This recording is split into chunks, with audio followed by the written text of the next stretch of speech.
We had a very interesting end to last week. If you remember from my previous videos, I mentioned, first of all, this April 6th reversal date. Whenever I have a reversal date, whatever the momentum is going into that date, for example, here was to the downside, we typically have a reversal effect and we see the opposite movement after that date. So for example, here we went down into it, which meant a high likelihood of a reversal to the upside, which I said for that week's Wednesday video. We did see that upside afterwards, and then I also had another cycle convergence of 3 cycles based on the Tuesday to Wednesday time period for this past week. And we saw here a rejection during that time period. However, on Thursday, there was a major green candle which negated this cycle pattern, which should have been more continuation to the downside. So we got our first date here for a reversal, and then we had this other one here that looked promising at first, but then Thursday's candle negated what we saw here. So very interesting week ahead, especially with Opex and expiration coming up here because of this weird structure where we're supposed to have some form of a reversal, except bulls were able to negate that signal for further downside, at least starting from last week based on this cycle time window that I had. So something very interesting that I wanted to show you guys on SPX's chart is we are right on top of this pennant right here. These are the 2 yellow lines. We've basically been trading within this pennant all the way since it started back on this pivot high of August 16th. This was the high before we had another major leg to the bear market we're in right now. And then the bottom of the pennant, of course, would be the bottom of that bear market leg, which is here on October 13th. So very key pennant that we're within right now. We have yet to break on either side so far.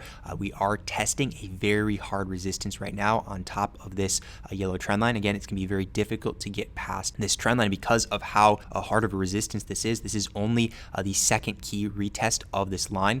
Since we connected it from back here, this would be the first retest over here for this pivot to form. This is the first, at least, main retest and second retest overall of this level. So we should see a rejection of some form up around this range. We saw sellers step in, especially if you look over here to the 15-minute chart on SPY. We saw a pretty substantial sell-off to start off the day. We had 2 large green candles to the upside, and then it was just hammered to the downside after that. Bulls were able to catch a bid near this double bottom pattern over here for some more upside into the end of the session. But this candle should not be overlooked because it was able to go all the way back down to even pre-open levels just based within this 15-minute candle, which shows that there are a lot of sellers present, especially around this 415 level. So this is a level that I'm watching, especially for this week. If we are able to get over that, especially the 415 to 416 range, that's a heavy supply zone, then there could be a lot more upside afterwards. Although my expectation is that is not going to be the case, at least as of now, just because of how many sellers were present up here. Again, with what we know based on this chart pattern right here for SPX, we know that this is a very critical trend line. We know that there are a lot of sellers around this 4,150 to 4,160 level, which would be about 15 to 416 level. So we know that this is a key level, like I just said. And then also, price is getting fairly overbought around these levels. Yes, we did see a little bit of a downtick in overbought readings just based on the consolidation that we received in early April right here. We saw a lot of consolidation within this range for about a week. So yes, there's still potential that it could see upside. But again, when you pair overbought values along with a hard resistance such as this one right here, you tend to at the very least see some form of a pullback, whether that be down to 4,050, 4,080, etc. We'll have to see. But it's very difficult for it to just have a straight shot through just continuation all the way up, especially on a week such as Opex, when you tend to see weakness after that middle of the week of expiration time period to Opex time period. At least historically throughout this bear market, that has been the case. Not always. We've seen some squeezes even on Opex day where we see a trend day to the upside, and also we've seen trend days to the downside on Opex. But something to note between that Wednesday and Friday time period is it's a little bit less likely to see an overall squeeze, especially when you're at such a hard resistance, because market makers want to close it within a certain given range based on Friday's close and let a lot of those options expire. So we are at this hard resistance for right now. Just make sure you note this level on your chart, especially at least both of these levels, because we do receive some form of a hard rejection off of here. Then the next logical support level, at least within this overall structure on a midterm to macro level, would be this lower end around the 3,950-ish level, if that were to be the case. So do make sure you note we are within this pattern right now. I do want to look over at the dark pool levels feature because I have shared with you guys before, I want to see some form of distribution for possible selling along this range. We did see some decent prints throughout this week, except we did close above all of them on the week. So this week's going to be very critical if we're able to retest some of these prints prints that I'm going to share with you here. Will we be able to hold those levels? Will bulls be able to step in and continue to the upside off of that? That would be a very bullish response to those levels. Or will we fall below them, which means that there was possible distribution from this past week. So Friday, not that much overall, only 838 million. If you've been watching the channel for a while, you know that anything under $1 billion is not much in the grand scheme of things. But going back to the other days, Thursday right here, you can see we had 2.4 billion at the 407.99 level. So that's a critical one. We were able to bounce right off of that. As you can see here on this mini graphic, we were able to bounce off and continue the upside afterwards. So this has acted as a support so far. Again, will be interesting to see if we do retest it this week, if it's able to hold, but make sure you keep that in mind. 407 critical level. You see over here based on Wednesday, 1.9 billion at the 409 level. And going back just throughout each day, I did look at some of these days, especially on our Thursday video from last week. But if you look back at each of these days, you'll see a very just similarity overall. And that's a lot of these 1 billion, 2 billion plus prints from last week were within the 408 to 410-ish level. We saw another one here, 409.63 for 1.8 billion. And as you go back throughout each day, you'll see a lot of these were between, again, that 407.99 to around the mid 409 levels. This one again here, 409.22 for 2.4 billion in premium. Very, very interested to see if we have a retest of this range this week, and will the weekly close be below or above it? That will give us a lot of confirmation for potential further downside if we were to close below, or if bulls are actually able to hold it up above here.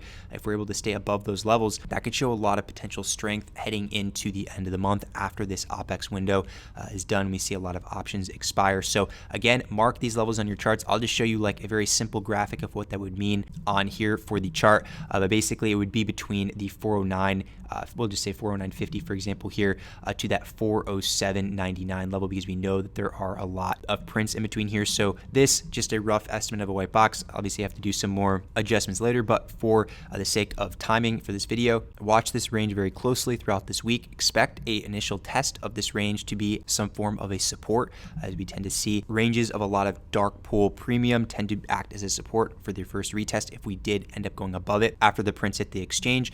The same would apply if we were below it. It would act as a resistance if we were to go up into this level. But again, watch the closes throughout this week, especially daily candles, but then most importantly, the weekly candle, if we were able to close back above, or at least stay above, or if we close back below, because that would be confirmation of further downside. And I'm going to give you guys an Apple update, because this is a very critical area that Apple is trading within. You can see here it actually bounced right off of this gray trend line. I've mentioned this trend line in previous videos, especially leading up to right now. As you see here on the daily chart, if I go back, you can see that we did have this start all the way back at the high pivot for all-time high actually during January of 2022, and you can see I connected it to the first key resistance pivot. I did notice some comments on the original video that I posted this chart on, with people saying that you need to connect it to the top of this one.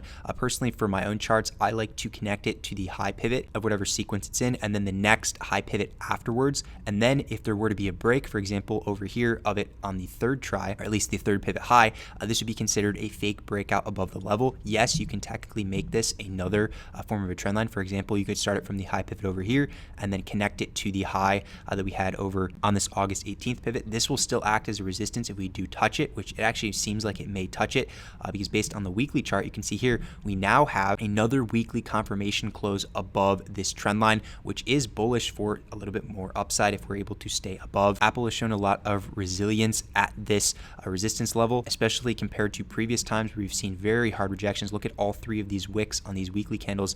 This wick from up here, over here, and then the other time, the initial time that we made all-time highs. It's been a lot of wicks on this trend line, and so far we have yet to see that on this gray trend line so far. So it seems like it may even test this red one over here. It still is within a hard resistance range, so sellers are more present up here, but again, it's been resilient so far.